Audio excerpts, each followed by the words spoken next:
በስመ አብ ወወልድ ወመንፈስ ቅዱስ አሐዱ አምላክ አሜን። የእግዚአብሔር ቤተሰቦች እናታችን የቅድስት ድንግል ማርያም የአስራት የቃል ኪዳን የመስቀል ስር ስጦታዎች በወደደና በፈቀደን በልዑል እግዚአብሔር ስም እንደምን ዋላችሁ እንደምን እስከዚህ ሰዓት ቆያችሁ? አሜን። እግዚአብሔር ይመስገን ብለን እንድናመሰግነው የፈቀደልን ልዑለ ባሕርይ እግዚአብሔር ስሙ ዛሬም ዘወትርም ለዘላለሙ የተመሰገነ ይሁን። እግዚአብሔር ቤተሰቦች እንኳን አደረሳችሁ። በእውነት ዛሬ ታስበው ለሚሉ ቅዱሳን በዓላት እንኳን አደረሳችሁ ለዚህች ዕለት ለዚህች ቀን። እሱን አመስግነን እሷን የማንተዋት እናታችን ቅድስት ድንግል ማርያም እግዚአብሔር ባከበራት መጠን ክብርና ምስጋና ይድረሳት። እንዲሁም ደግሞ ቅዱሳን በሙሉ እግዚአብሔር ባከበራቸው መጠን ክብርና ምስጋና ይድረሳቸው።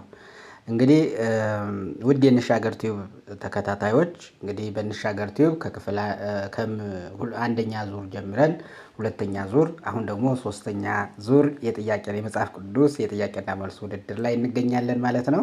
በእውነት ከመጀመሪያው ዙር ወደ 68 ወይም 67 አካባቢ ሰው ተሳትፎ ነበረ። በዛም ደግሞ ብዙዎቻችሁ ነጥባችሁ እጅግ በጣም ከፍተኛ የሆነ ነጥብ ነበር ያመጣችሁት። እንግዲህ ያው በጊዜው ስለተለቀቀ ነጥባችሁን እዛው ላይ ታዩታላችሁ ማለት ነው። ከዛ በኋላ ደግሞ ክፍል ሁለተኛ ዙር ደግሞ የጥያቄና መልስ ውድድር ደግሞ እንደገና ተካሂዷል። የመጀመሪያው ዙር 5 ምዕራፎችን ያጠቃለለ ነበር ከዘፍጥረት ምዕራፍ 1 እስከ ምዕራፍ 5። ሁለተኛው ዙር ግን 10 ምዕራፎችን ያጠቃለለ ነው። ከምዕራፍ 6 እስከ ምዕራፍ 15 ድረስ ያለውን 10 ምዕራፍ ያጠቃለለ ጥያቄና መልስ ውድድር ነበረ እና በመጀመሪያው ላይ ቅድም እንዳልኩት የተሳተፋችሁት ወደ 68 አካባቢ ሰው ነው። ከዛ በኋላ ደግሞ ሁለተኛው ዙር ላይ ደግሞ ወደ 79 ሰው አካባቢ እንትን ብላችኋል ማለት ነው። ይሄ ሙሉ መልስ ሰርታችሁ አጠናቃችሁ የላካችሁ ናችሁ ማለት ነው። እንግዲህ እያንዳንዱ ዙር ደግሞ የራሱን የቻለ በሶስት ተከፍሎ ክፍል 1 ክፍል 2 ክፍል 3 እየተባለ በውስጡ በ3 ጊዜ እንትን ተለቋል ማለት ነው። እና እነዚያ ሁሉ በአንድ ላይ ተደምረው ክፍል 1ን ክፍል 2ን ይወስናሉ ማለት ነው። እና ሙሉውን እንዳለ ክፍል 1ንም ሙሉውን የሰራችሁ 68 አካባቢ እንደገና ክፍል 2ንም የሰራችሁ ደግሞ 79 አካባቢ ናችሁ ማለት ነው።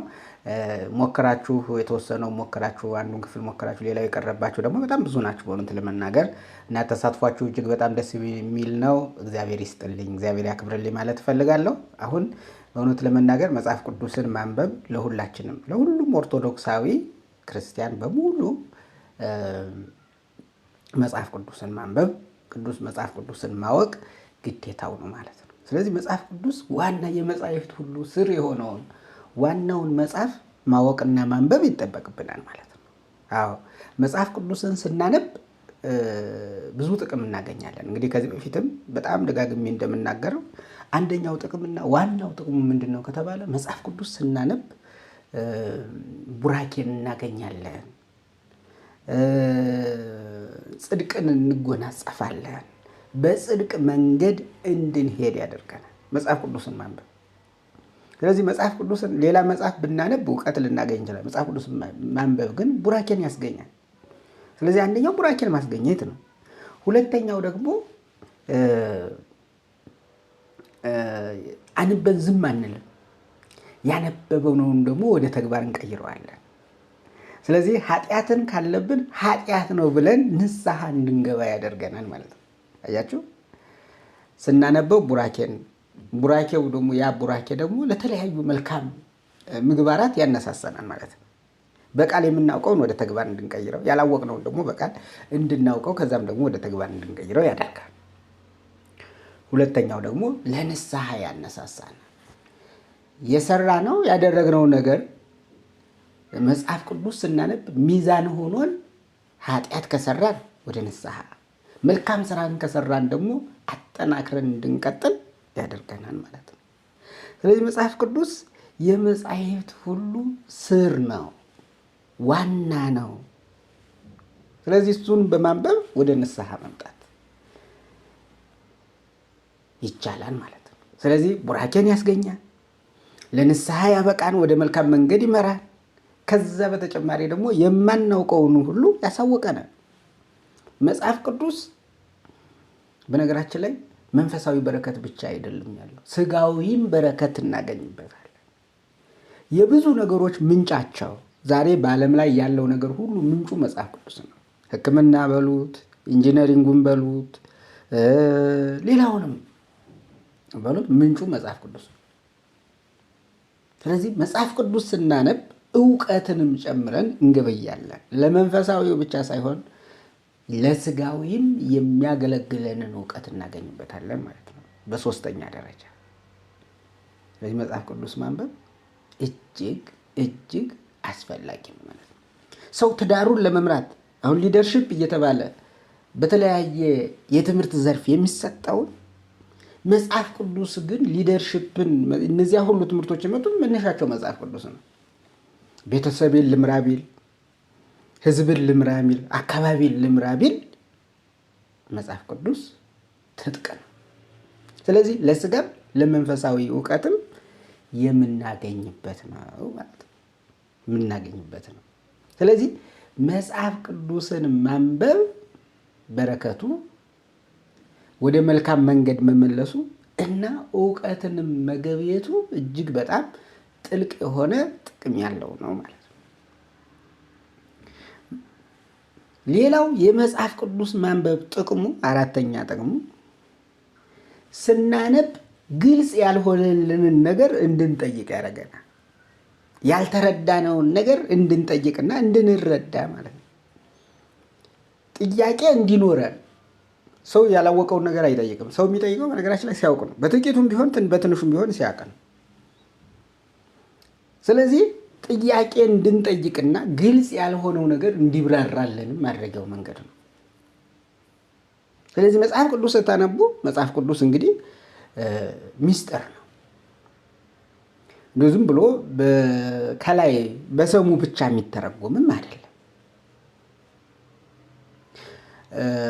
ሐዋርያው ቅዱስ ጴጥሮስም እንደተናገረው ትንቢት በሰው ፈቃድ አልመጣም፣ ነገር ግን ከእግዚአብሔር ተልከው ቅዱሳን ተረጎሙት እንጂ እንዳለው ማንም ለገዛ ራሱ ሊተረጉም አልተፈቀደም ተብሏል።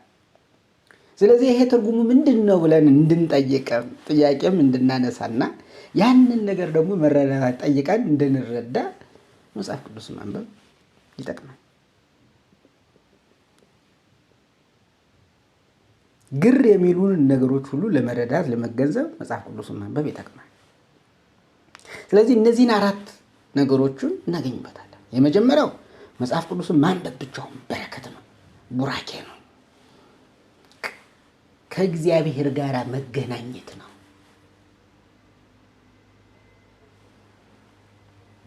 መጽሐፍ ቅዱስ ማንበብ በራሱ ጸሎት ነው።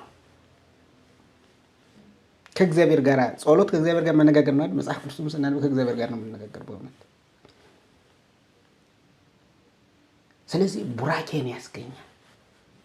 ሁለተኛ እየሰራን ያለነውን ነገር ጽድቅ ነው ኩነኔ ነው፣ ኃጢአት ነው በደል ነው ወይስ ወደ ጽድቅ የሚወስደው ወደ ኩነኔ የሚወስድ ነው፣ ኃጢአት ነው ወይስ አይደለም የሚለው እንድንለይ ኃጢአትን ደሞ ትተን በጽድቅ መንገድ እንድንሄድ ያደርገናል። በጽድቅ መንገድ እንድንሄድ ያደርገናል። ዲያብሎስ ተስፋ ቢያስቆርጠን እንኳን ተስፋ እንዲኖረንና ወደ እግዚአብሔር እንድንቀርብ ለንስሐ እንድንበቃ ያደርገናል። በብዙ ፈተናዎች ውስጥ ዲያብሎስ እኛን ወድቀን እንዳንነሳ ሊያደርገን ይችላል። መጽሐፍ ቅዱስ ስናነብ ግን ከእግዚአብሔር ጋር ነው የምንሆነውና ዲያብሎስን እንቃወመዋለን። ስለዚህ ከእግዚአብሔር ጋር ለመሆን ደግሞ ንስሐ እንገባለን ማለት ነው። ምንም እንኳን መከራ ቢመጣ ችግር ቢደራረብ ከዚህ በፊት የለመድነው መጥፎ ነገር አለቀን ቢል መጽሐፍ ቅዱስን ስናነብ ግን እንረጋጋለን፣ ከክፉ ስራችን እንተዋለን፣ እንመለሳለን፣ ለንስሐም እንበቃለን። መጽሐፍ ቅዱስ አጽናኝ ነው። መጽሐፍ ቅዱስ ምግብ ነው። የተራበች ነፍሳችን የምትመገብበት ምግብ ነው።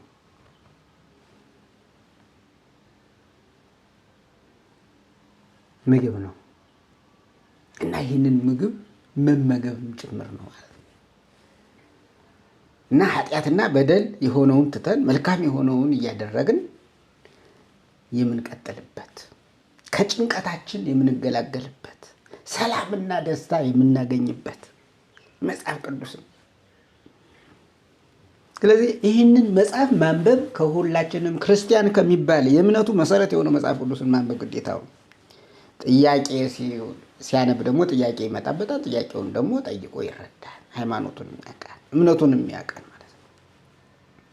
የእምነታችን ሁሉ እግዚአብሔር እንድናውቀው ራሱን የገለጠበት አንዱ መጽሐፍ ቅዱስ ስለሆነ፣ ስለዚህ የመጽሐፍ ቅዱስ ጥያቄና መልስ ውድድር ዋናው ዓላማው መጽሐፍ ቅዱስ እንድናነብ፣ እንድንረዳ፣ እንድናውቅ፣ ቡራኬን እንድናገኝ፣ የጨነቀን ሰላማችንን እንድናገኝበት፣ በኃጢአት ውስጥ ያለን ወደ ንስሐ እንድንመጣ፣ ክፉ ነገርን ከኛ እንድናስወግድ፣ በመልካም ነገር ደግሞ እንድንበረታ፣ ያላወቅነውን እንድናቅ መጽሐፍ ቅዱስ ትልቅ ዋጋ ያለው ነው ማለት ነው። ስለዚህ የዚህ የጥያቄው ዋና ዓላማ ያ ነው ማለት ነው። ሰው ጥያቄ ሲመልስ ያነባል። አንድ ጊዜ ብቻ አይደለም እንዲያውም ያነባል፣ ደጋግሞ ያነባል። ደጋግሞ ሲያነብ ደግሞ ቅድም ያልኳችሁን የዘረዘርኳቸው በነገራችን እልፍ የሆነ ነው። እንግዲህ ብዙን አንድ እያደረጉ ነው 4 ያደረኩት እንጂ የመጽሐፍ ቅዱስ ጥቅም ተዘርዝሮ አያውቅም። አንደኛ ምግብ ነው ብለን ማለት እንችላለን። መጠጥ ነው ብለን ማለት እንችላለን። የጭንቀት መድኃኒት ነው ማለት እንችላለን። ክፉ ነገርን የምናልፍበት ድልድይ ነው ማለት እንችላለን። የቅዱሳን ሕይወት ያለፉበት መንገዱ ስለሚያሳየን ክፉን ነገር የምናልፍበት፣ እነ ኢዮብ መከራን ያለፉበትን ድልድይ ስለምናይ በመከራ ውስጥ ያንን ድልድይ አግኝተን መከራ ሲደርስብን በዛ ድልድይ እንድንሻገር መንገዱን የሚመራን፣ መንገዱን የሚደግፈን፣ መንገዱን የሚያሳየንና ያንን መከራ የሚያወጣን ነው መጽሐፍ ቅዱስ። መጽሐፍ ቅዱስ ስናነብ ከእግዚአብሔር ጋር ነው የምንሆነው። እግዚአብሔር ደግሞ የማያወጣን ከክፉ ነገር ሁሉ የማያወጣበት የለም ማለት ነው። እና ሰላም ያጣ ሰላሙን የሚያገኝበት፣ ደስታ ያጣ ደስታ የሚያገኝበት፣ ፍቅር ያጣ ፍቅርን የሚያገኝበት፣ ከኃጢአት መውጣት ያቃተው ከኃጢአት የሚወጣበት፣ ተስፋ መቁረጥ ውስጥ ያለ ተስፋውን የሚቀጠልበት፣ ያላወቀውን የሚያውቅበት፣ ቡራኬን የሚያገኝበት፣ ከእግዚአብሔር ጋር የሚገናኝበት፣ ከእግዚአብሔር ጋር የሚታረቅበት መጽሐፍ ቅዱስ ነው። ከእግዚአብሔር ጋር የሚታረቅበት ስላችሁ ምንድን ነው? መጻሕፍትን ያነባል። መጻሕፍትን ሲያነብ መጻሕፍት የሚሉትን ደግሞ ወደ ተግባር ያመጣል።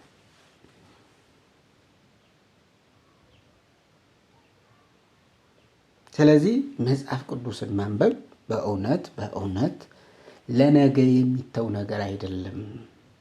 ለዓለሙ ነገር ስንት እያነበብን ስንት ነገር እያደረግን ለመንፈሳዊ ነገር ግን ጥቂት ሰዓትን ማጣት የሚገርም ነው በእውነት።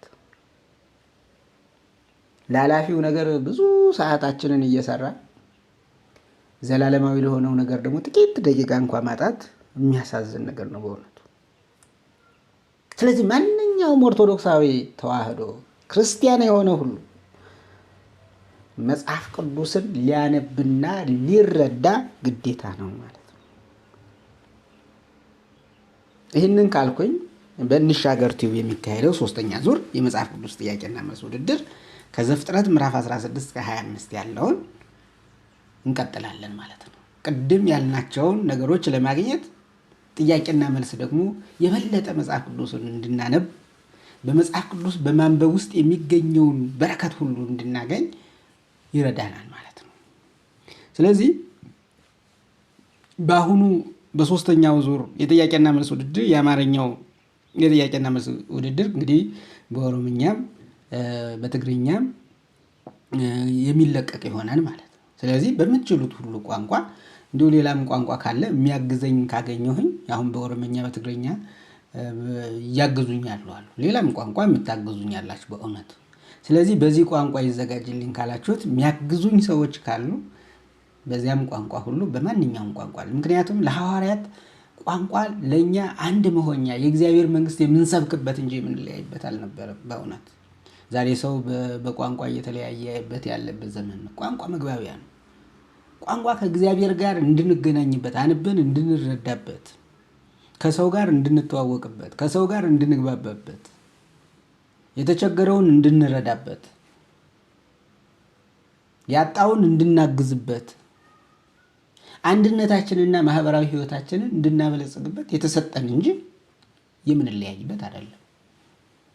ወንጌልን ለዓለም የምናደርስበት ስለሆነ በእውነት በዚህ በኦሮመኛውም የሚያግዙኝ፣ በትግርኛውም የሚያግዙኝ፣ በአማርኛውም እያገዛችሁኝ ያላችሁ ብዙ ናችሁና እጅግ በጣም አመሰግናለሁኝ። እግዚአብሔር ያክብርልኝ።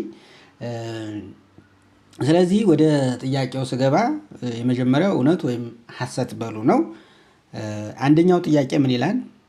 እግዚአብሔር አብርሃምን በሰጠው ቁጥር መሰረት ጻድቃን ቢገኙ ከተማዋን ለመምራት የሚል ሳይሆን ምህረት ለማድረግ ተስማምቷል የሚል። እንግዲህ ደግመዋለሁ። አንደኛ ጥያቄ ትንሽ እዚህ ጽሑፉ ላይ ክፍተት ስላለበት ነው።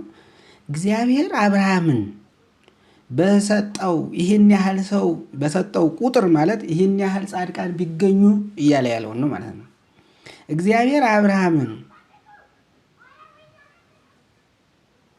እኒህን ያክል ጻድቃን ቢገኙ አትምራቸውም ምን ያላቸውን ነው። በሰጠው ቁጥር የሚለው እነዚያ ነው። መሰረት ጻድቃን ቢገኙ ለከተማዋ ምህረት ለመስጠት እግዚአብሔር ተስማምቶ ነበር። እግዚአብሔር ተስማምቶ ነበር ነው የሚለው። እውነት ወይስ ሐሰት? እግዚአብሔር አብርሃም በጠየቀው የጻድቃን ቁጥር ቢገኙ እግዚአብሔር የሰዶምና የገሞራ ከተማዋን ምህረት ለማድረግ ተስማምቶ ነበር ነው ጥያቄው የሚለው። ተስማምቶ ነበረ። ቢገኙ ኖሮ ነው እንግዲህ ቢገኙ ኖሮ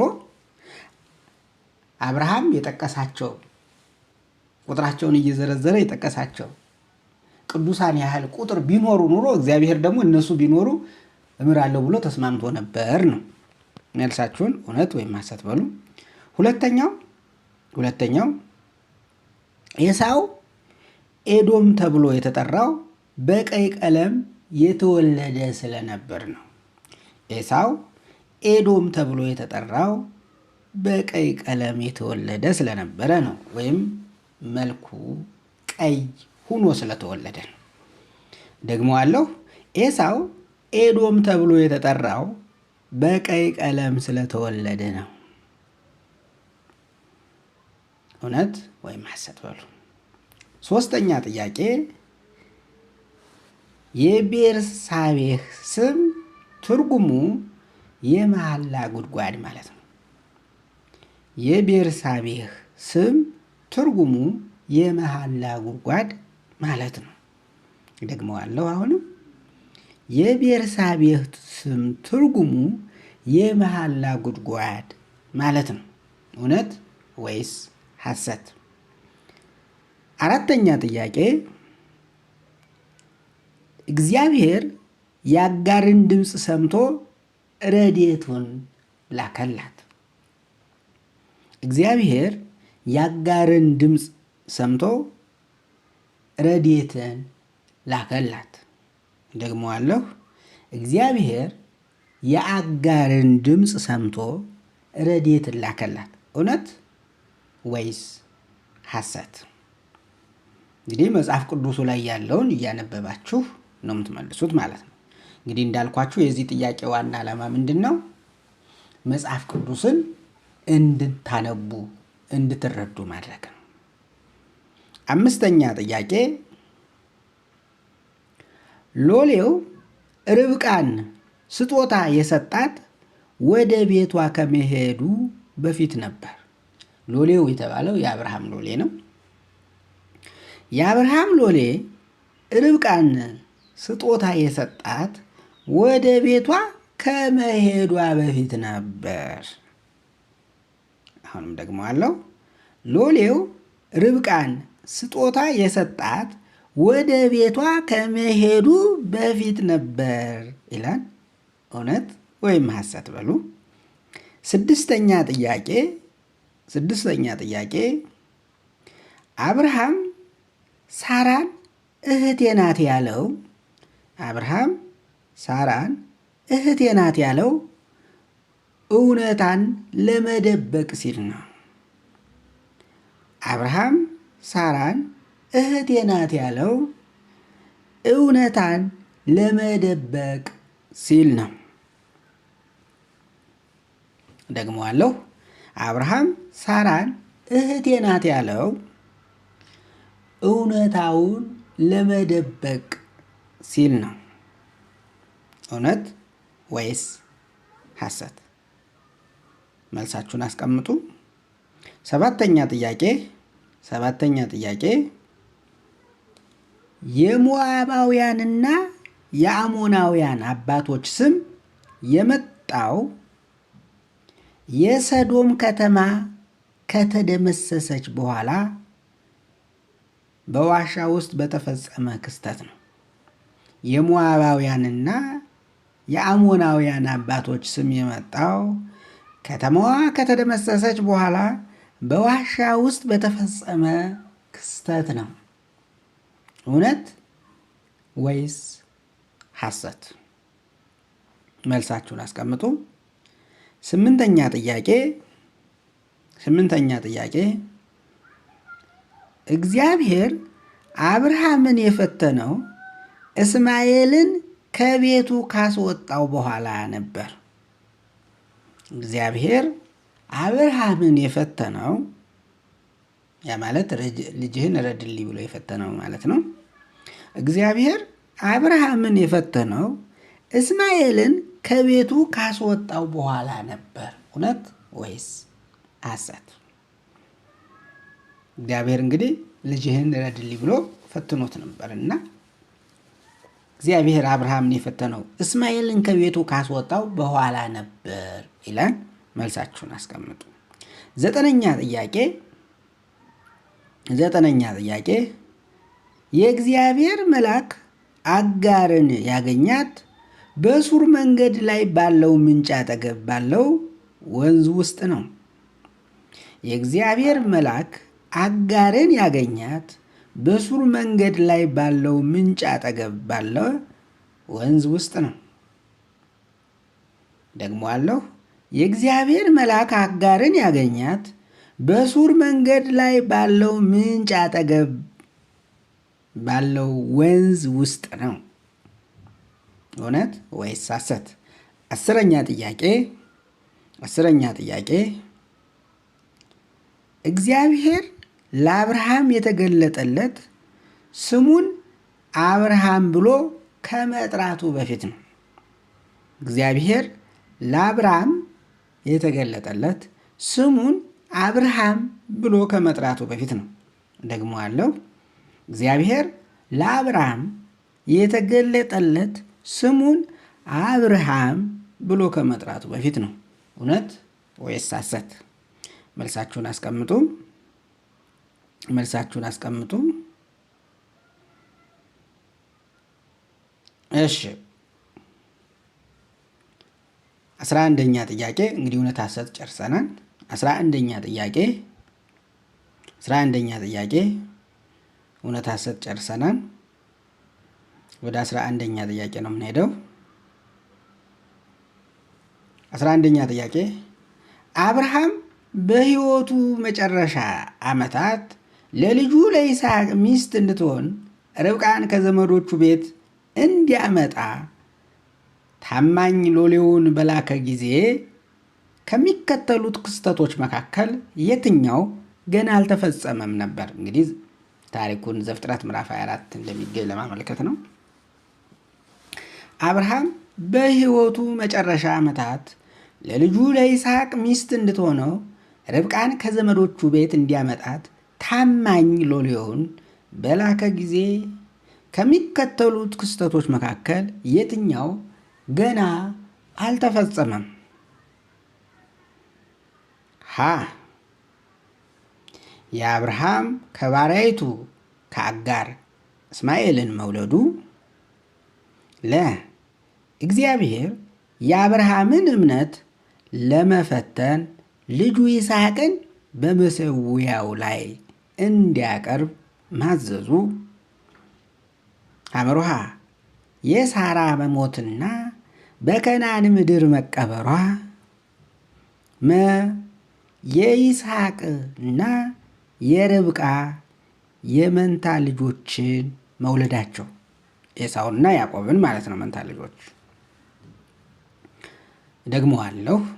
አብርሃም በሕይወቱ መጨረሻ ዓመታት ለልጁ ለይስሐቅ ሚስት እንድትሆን ርብቃን ከዘመዶቹ ቤት እንዲያመጣ ታማኝ ሎሌውን በላከ ጊዜ ከሚከተሉት ክስተቶች መካከል የትኛው ገና አልተፈጸመም ነበር? አብርሃም ከባሪያይቱ ከአጋር እስማኤልን መውለዱ፣ እግዚአብሔር የአብርሃምን እምነት ለመፈተን ልጁን ይስሐቅን በመሠዊያው ላይ እንዲያቀርብ ማዘዙ፣ ሐመሩሃ የሳራ መሞትና በከነዓን ምድር መቀበሯ፣ የይስሐቅና የርብቃ መንታ ልጆች ኤሳውን ወይም ያዕቆብን መውለዳቸው፣ ኤሳውንና ያዕቆብን መውለዳቸው ነው። መልሳቸውን አስቀምጡ። 12ኛ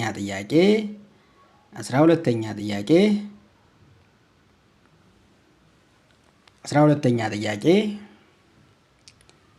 የይስሐቅና የርብቃ መንታ ልጆች በጣም 12ኛ ጥያቄ አይደለም፣ 12ኛ ጥያቄ የአብርሃም ታላቅ ፈተና ምን ነበር? የአብርሃም ታላቅ ፈተና ምን ነበር? ልጅ አለመውለዱ፣ ሚስቱ መወሰዷ፣ ሐመሩሃ ልጁን ይስሐቅን መስዋዕት አድርጎ እንዲያቀርብ መታዘዙ፣ ሀገሩን ለቆ መውጣቱ። ደግሞአለሁ። የአብርሃም ታላቁ ፈተና ምን ነበር? ልጅ አለመውለዱ፣ ሚስቱን መወሰዷ፣ ሐመሩሃ ልጁ ይስሐቅን መስዋዕት አድርጎ እንዲያቀርብ መታዘዙ፣ ሀገሩን ለቆ መውጣቱ። መልሳችሁን አስቀምጡ። ታላቁ ፈተና የሚል ነው። 13ኛ ጥያቄ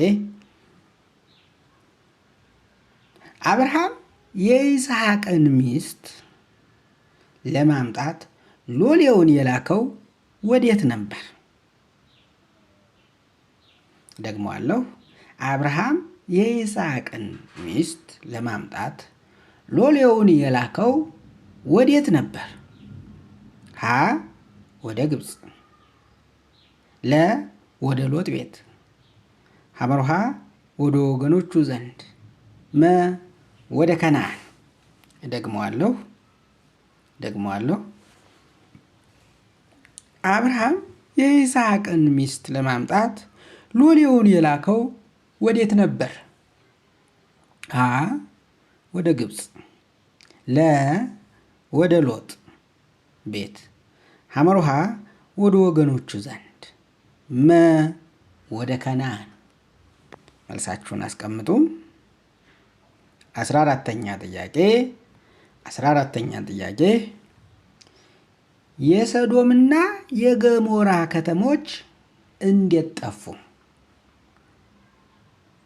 የሰዶምና የገሞራ ከተሞች እንዴት ጠፉ? በጎርፍ፣ በሰይፍ፣ ሐመሩሃ በእሳት፣ በመሬት መንቀጥቀጥ። ደግሞአለሁ። የሰዶምና የገሞራ ከተሞች እንዴት ጠፉ? እንዴት ጠፋ ነው የሚለው። እንዴት ጠፉ ብላችሁ ያሉት። ያው የእንትን ስህተት ብዙ ቦታዎች ላይ ታገኛላችሁ። የሰዶምና የገሞራ ከተሞች እንዴት ጠፉ? በጎርፍ፣ በሰይፍ፣ ሐመሩሃ በእሳት፣ በመሬት መንቀጥቀጥ። መልሳችሁን አስቀምጡ። 15ኛ ጥያቄ ኤሳው ብኩርናውን ለያዕቆብ ምን ብሎ ሸጠ? ኤሳው ብኩርናውን ለያዕቆብ ምን ብሎ ሸጠ? ሀ በብር፣ ለ በወርቅ፣ ሐመርሃ በእንስሳት፣ መ በምስር ወይም በቀይ ወጥ። እደግመዋለሁ። ኤሳው ብኩርናውን ለያዕቆብ ምን ብሎ ሸጠ? ሀ በብር፣ ለ በወርቅ፣ ሐመርሃ በእንስሳት፣ መ በምስር ወይም በቀይ ወጥ። መልሳችሁን አስቀምጡ።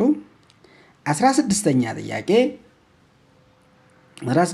ጥያቄ አብርሃም በከናን ምድር ስንት ዓመት ከኖረ በኋላ ነበር ሶራ አጋርን እንዲያገባ የሰጠችው? አብርሃም በከናን ምድር ስንት ዓመት ከኖረ በኋላ ነበር ሶራ አጋርን የሰጠችው? ሀ 7 ዓመት፣ ለ 10 ዓመት፣ ሐመርሃ 15 ዓመት፣ መ 20 ዓመት። ደግሞአለሁ። አብርሃም እንግዲህ አብርሃም የሚለውን ያው እንግዲህ በኋላ ስሙ ነው። አሁን አብርሃም ነው የሚሆነው። አብርሃም በከናን ምድር ስንት ዓመት ከኖረ በኋላ ነበር ሶራ አጋርን የሰጠችው?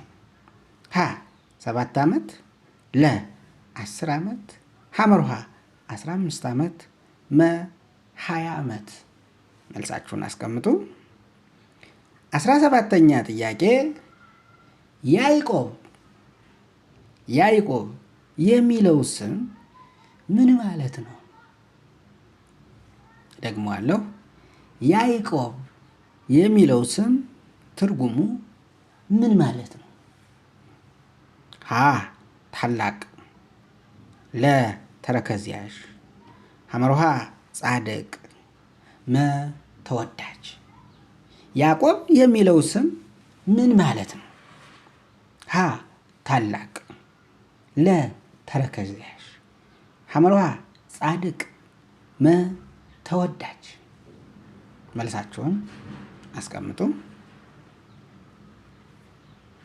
18ኛ ጥያቄ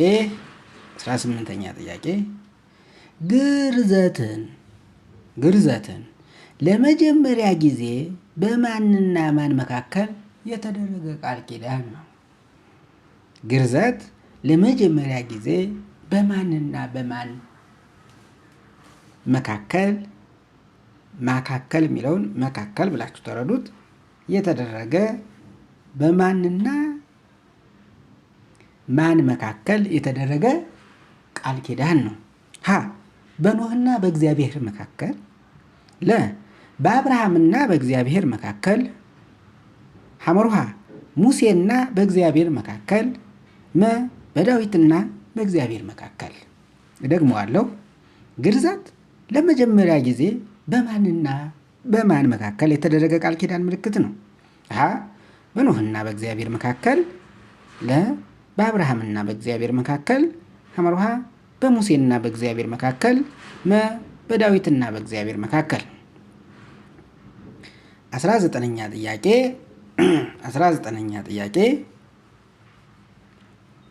አቤሜሌክ ሳራን በመውሰዱ ምክንያት እግዚአብሔር በቤቱ ላይ ምን አደረገ? ደግሞአለሁ። አቤሜሌክ ሳራን በመውሰዱ ምክንያት እግዚአብሔር በቤቱ ላይ ምን አደረገ?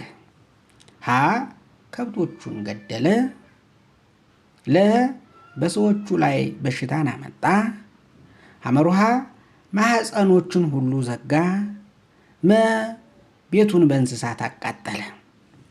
ደግሞአለሁ። አቤሜሌክ ሳራን በመውሰዱ ምክንያት እግዚአብሔር በቤቱ ላይ ምን አደረገ? ሀ ከብቶቹን ገደለ፣ ለ በሰዎች ላይ በሽታን አመጣ፣ ሐመርሃ ማኅፀኖችን ሁሉ ዘጋ፣ መ ቤቱን በእሳት አቃጠለ። 20ኛ ጥያቄ ሶራ ስንት ዓመት ኑራ ሞተች? ሶራ ስንት ዓመት ኑራ ሞተች? ወይም በስንት ዓመቷ ሞተች? ሀ 100፣ ለ 127፣ ሐመርሃ 137፣ መ 175 እደግመዋለሁ። ሳራ ስንት ዓመት ኖራ ሞተች? ሀ 100 ለ 127 ሐመርሃ 137 መ 175 እደግመዋለሁ። ሶራ ስንት ዓመት ኖራ ሞተች ወይም ደግሞ በስንት ዓመቷ ሞተች? ሀ 100 ለ 127 ሐመርሃ 137 መ 175 21ኛ ጥያቄ ይስሐቅ ከእናቱ ሞት የተጽናናው እንዴት ነበር? ይስሐቅ ከእናቱ ሞት የተጽናናው እንዴት ነበር? ሀ ወደ አባቱ ቤት በመመለስ ለ ርብቃን በማግባት ሐመርሃ ወደ አባቱ ዘመዶች በመሄዱ መ በብቸኝነት በመኖር። ይስሐቅ ከእናቱ ሞት የተጽናናው እንዴት ነበር? ሀ ወደ አባቱ ቤት በመመለስ ለ ርብቃን በማግባቱ ሐመርሃ ወደ አባቱ ዘመዶች በመሄዱ መ በብቸኝነት በመኖሩ። መልሳችሁን አስቀምጡ። 22ኛ ጥያቄ አጋር ከሶራ ፊት ለምን ኮበለለች? አጋር ከሶራ ፊት ለምን ኮበለለች? ሀ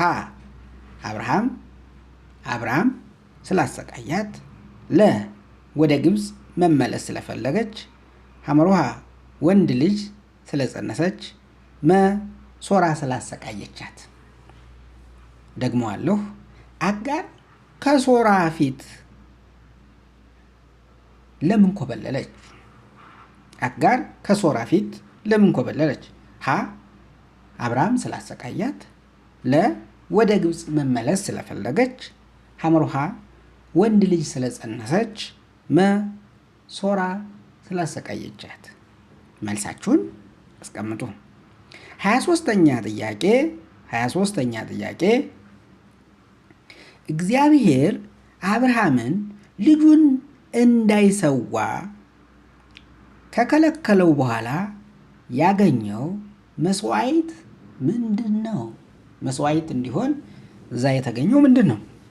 እግዚአብሔር አብርሃምን ልጁን እንዳይሰዋ ከከለከለ በኋላ ለአብርሃም የሰጠው መስዋዕት ምንድን ነበር?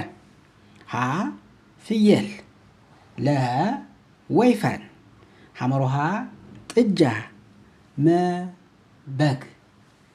መልሳችሁን አስቀምጡ። እግዚአብሔር አብርሃም ልጁን እንዳይሰዋ ከከለከለ በኋላ ያገኘው መስዋዕት ምንድን ነው? ወይም ደግሞ እግዚአብሔር የሰጠው መስዋዕት እንዲያደርገው የሰጠው ምንድን ነው? ሀ ፍየል ለ ወይፈን ሐመርሃ ጥጃ መ በግ። 24ኛ ጥያቄ የአብርሃም ሎሌ በጉድጓድ አጠገብ ያገኛት ቆንጆ ብላቴና ማን ነበረች? የአብርሃም ሎሌ በጉድጓድ አጠገብ ያገኛት ቆንጆ ብላቴና ማን ነበረች? ሀ ሳራ ለ ርብቃ ሐመርሃ ልያ መ ራሔል። ልያ ሲል ያ ናት የምትሆነው ብሏን እዚህ ላይ እንግዲህ ይቅርታ አድርጉልኝ በስተት ነው። የአብርሃም ሎሌ በጉድጓዱ አጠገብ ያገኛት ቆንጆ ብላቴና ማን ነበረች? ሀ ሳራ ለ ርብቃ ሐመርሃ ልያ መ ራሔል። መልሳችሁን አስቀምጡ። 25ኛ ጥያቄ የሎጥ ሚስት የጨው ሐውልት የሆነች ለምን ነበር? 25ኛ ጥያቄ የሎጥ ሚስት የጨው ሐውልት የሆነችው ለምን ነበር? ሀ ከሰዶም አልወጣም ነው እንግዲህ አልጣም ነው የሚለው። ከሰዶም አልወጣም ብላ ስለቀረች፣ ለመላእክትን ስለተሳደበች፣ ሐመርሃ ወደ ኋላዋ ስለተመለከተች፣ መ ወደ ታዘዘችው ቦታ ስላልሄደች። ደግሞአለሁ። የሎጥ ሚስት የጨው ሐውልት የሆነችው ለምን ነበር? ሀ ከሰዶም አልወጣም ብላ ስለቀረች፣ ለመላእክት ስለተሳደበች፣ ሐመሩሃ ወደ ኋላዋ ስለተመለከተች፣ መ ወደ ታዘዘችው ቦታ ስላልሄደች። 26ኛው ጥያቄ እግዚአብሔር ለአብርሃም ሲገለጥለት ራሱን በየትኛው ስም አስተዋወቀ? 26ኛው ጥያቄ እግዚአብሔር ለአብርሃም ሲገለጥለት ራሱን በየትኛው ስም አስተዋወቀ? ሀ ያህዌ፣ ለ ኤልሻዳይ፣ ሐመሩሃ ኤልሮኢ፣ መ አዶናይ። ደግሞአለሁ። እግዚአብሔር ለአብርሃም ሲገለጥለት ራሱን በየትኛው ስም አስተዋወቀ? ሀ ያህዌ፣ ለ ኤልሻዳይ፣ ሐመሩሃ ኤልሮኢ፣ መ አዶናይ። መልሳችሁን አስቀምጡ። 27ኛ ጥያቄ አብርሃም የመስዋዕቱን ቦታ ምን ብሎ ሰየመው? እንግዲህ ልጁ ሊሰዋበት ከወጣ ይቅርታ፣ አብርሃም መስዋዕቱን ቦታ ምን ብሎ ሰየመው? የመስዋዕቱን ቦታ ምን ብሎ ሰየመው? ሀ ኤልሮኢ፣ ለ ቤርሳቤህ፣ ሐመሩሃ ያህዌ ይርኤ፣ መ ቢኤር ለሃይሮኢ። ደግሞአለሁ። አብርሃም የመስዋዕቱን ቦታ ምን ብሎ ሰየመው? ሀ ኤልሮኢ፣ ለ ቤርሳቤህ፣ ሐመሩሃ ያህዌ ይርኤ፣ መ ቢኤር ለሃይሮኢ።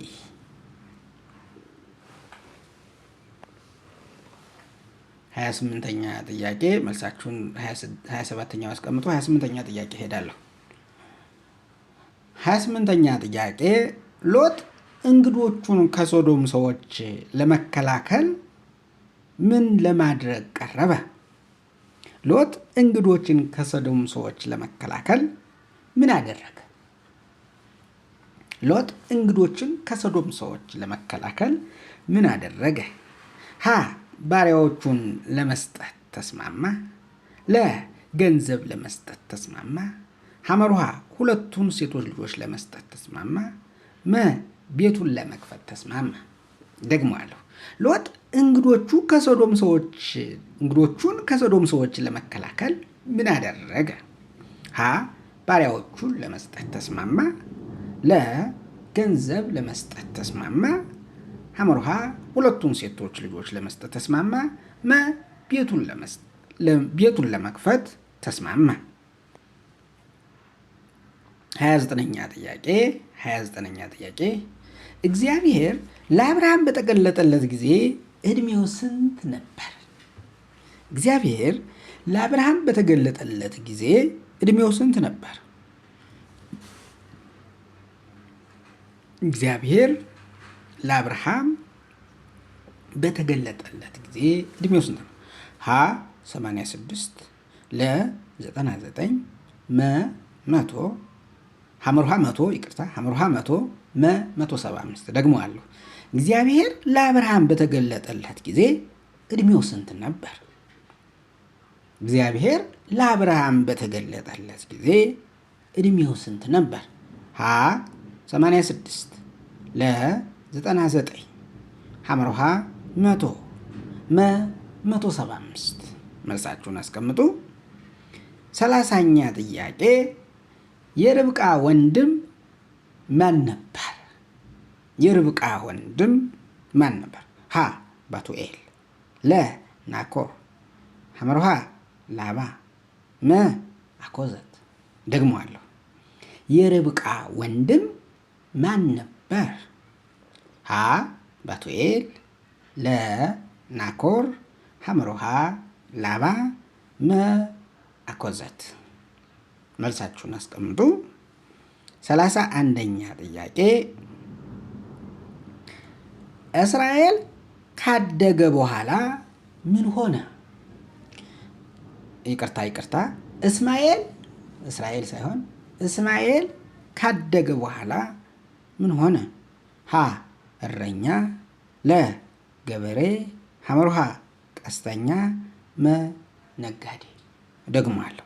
እስማኤል ካደገ በኋላ ምን ሆነ?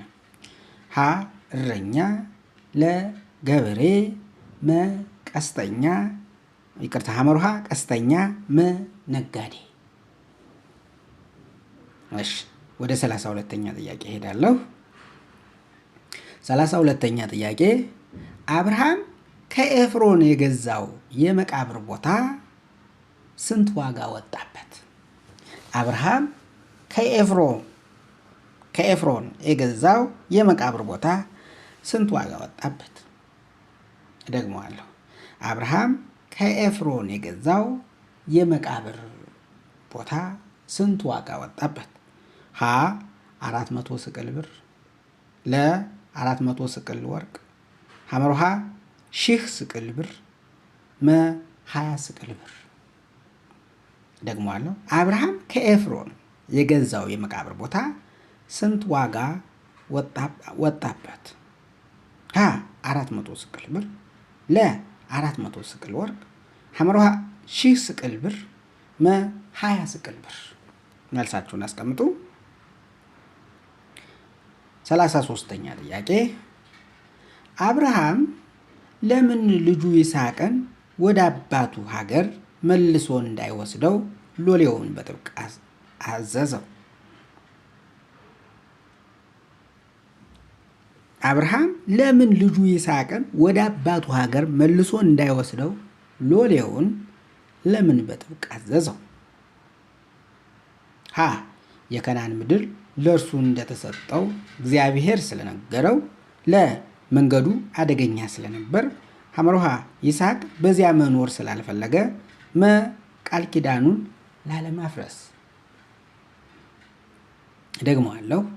አብርሃም ለምን ልጁ ይስሐቅን ወደ አባቱ ሀገር መልሶ እንዳይወስደው ሎሌው በጥብቅ አዘዘው? ሀ የከናን ምድር ለእርሱ እንደሰጠው እግዚአብሔር ስለነገረው፣ ለ መንገዱ አደገኛ ስለነበር፣ ሐመሩሃ ይስሐቅ በዚያ መኖር ስላልፈለገ፣ መ ቃል ኪዳኑን ላለማፍረስ።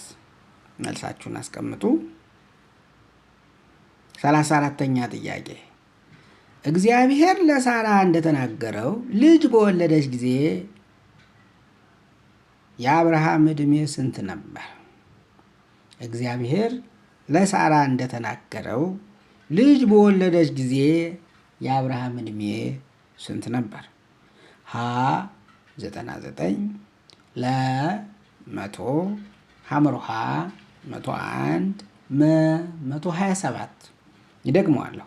እግዚአብሔር ለሳራ እንደተናገረው ልጅ በወለደች ጊዜ አብርሃም ዕድሜው ስንት ነበር? ሀ 99፣ ለ 100፣ ሐመሩሃ 101፣ መ 127።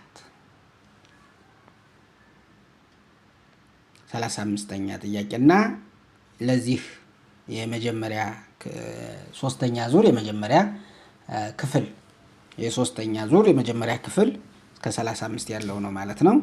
አሁን ቺን አንዷን ጥያቄ ጠይቅና የዛሬው ጥያቄ የመጀመሪያውን ክፍል እንጨርሳለን ማለት ነው። ከ1 እስከ 35 ያለው አጋር የየት ሀገር ሰው ነበረች? ትውልዷ ማለት ነው። አጋር የየት ሀገር ሰው ነበረች? ሀ ከከናን፣ ለ ከግብፅ፣ ሐመሩሃ ባቢሎን፣ መ ከአሦር። ደግሞአለሁ። አጋር የየት ሀገር ሰው ነበረች? ሀ ከከናን የከናን፣ ለ የግብፅ፣ ሐመሩሃ የባቢሎን፣ መ የአሦር። መልሳችሁን አስቀምጡ። እንግዲህ የዛሬው ጥያቄ የመጀመሪያው ክፍል ይህን ይመስላል። ክፍል 2 ደግሞ እንቀጥላለን ማለት ነው። ስለነበረን ጊዜ የእግዚአብሔር ስም የተመሰገነ ይሁን። እንግዲህ ውድ ቤተሰቡ የንሻገር ቲዩብ ተከታታዮች ሁልጊዜ ስለምትሳተፉ ቃለ እግዚአብሔርን ደግሞ ለቃለ እግዚአብሔር ያላችሁ ጥማት ያላችሁ ፍላጎትን ሳይ እጅግ በጣም ይገርመኛልና ይህንንም ሰርታችሁ በቶሎ እንደምትልቁልኝ ተስፋ አደርጋለሁኝ። እንግዲህ ባለፈው ከመጀመሪያው 10 ሰው ጨምሮ 78፣ 79 ወይ 11 ሰው አካባቢ ጨምሯል። በአሁኑ ደግሞ 80 9 ወይም እንደዛ አካባቢ ቢያንስ መድረስ አለበት ማለት ነው። ከዛም በላይ ልትሆኑ ትችላላችሁ። እንግዲህ በአማርኛም በትግርኛም በኦሮምኛም የሚለቀቅ ስለሆነ ሁላችሁም በምትችሉት ቋንቋ መልሳችሁን ብትልኩ በዛ መንገድ አርሜ እልካለሁ ማለት ነው። እሺ ክፍል 1ን በዚሁ እናጠናቅቃለን። በክፍል 2 እስክንገናኝ እግዚአብሔር አምላክ ጊዜውን ቀኑን ባርኮ የሰጠን ቀሪውን ጊዜ ደግሞ የተባረከ እንዲያደርግልን የእሱ መልካም ፈቃድ ይሆንልን። ወስብሐት ለእግዚአብሔር ወለወላዲቱ ድንግል ወለመስቀሉ ክቡር አሜን። ይቆየን።